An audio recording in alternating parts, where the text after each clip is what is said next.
Rizaldi, 29 tahun, tersangka perampokan disertai pemerkosaan terhadap istri bos toko suku cadang sepeda motor di Kabupaten Banyuasin. Ternyata residivis kasus kekerasan seksual terhadap anak di bawah umur. Diungkapkan oleh Anwar, Rizaldi yang kesehariannya merupakan tukang cuci sepeda motor ini ternyata merupakan tetangga dari korban.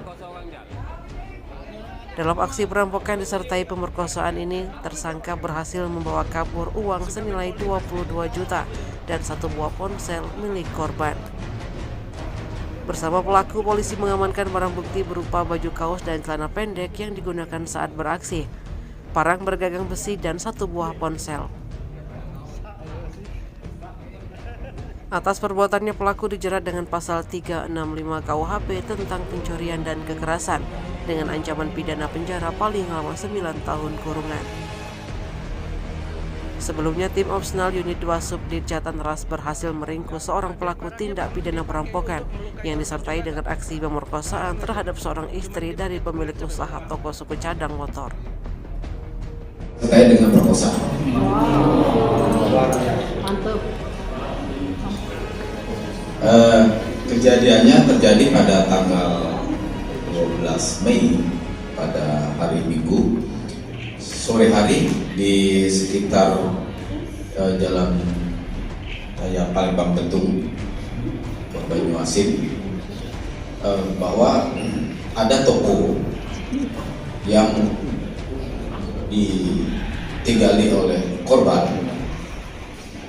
Ya, pada saat itu suaminya sedang tidak ada dan pelaku masuk dari belakang, kemudian mengikat korban, kemudian mengambil barang-barang berupa uang, handphone.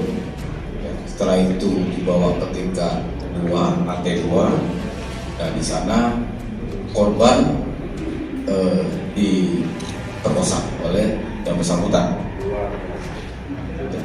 Nah, pada saat setelah melakukan perkosaan tersebut, suami korban di lantai bawah masuk, sehingga si pelaku melarikan diri dan korban berteriak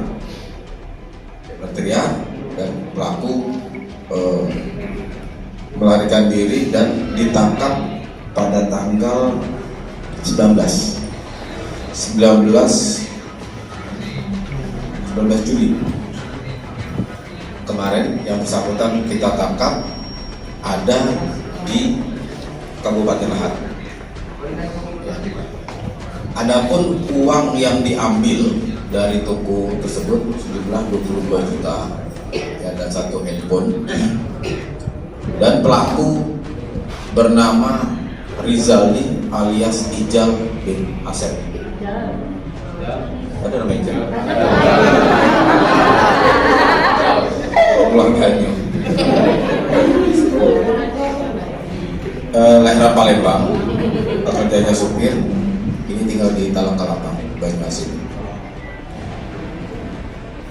Dari barang bukti yang didapat ada baju, kaos warna abu-abu, kemudian celana pendek, 2 unit handphone, kemudian 1 bilah golok bergagang besi, 2 buah tali tambang warna biru, dan 1 buah kotak handphone merek Oppo milik korban.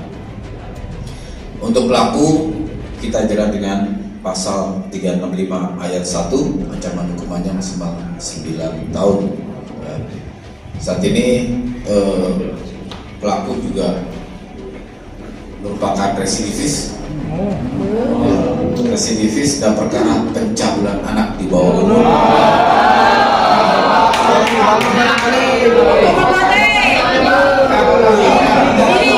Pikirannya ulah kotor. Dia kena vonis 2 tahun 6 bulan dan bebas pada tahun 2000. Ya, jadi karena ini kita expose supaya masyarakat juga tahu ya, dan mewaspadai tindak pidana yang ada di sekitar kita dan tetap menjaga keamanan dan keselamatan masing-masing. Ini kami ucapkan terima kasih kepada masyarakat yang juga turut membantu memberikan informasi tentang keberadaan pelaku dan sebagainya. Demikian untuk eksposisi yang bisa kami sampaikan. Tim Liputan Sumsel Update TV melaporkan.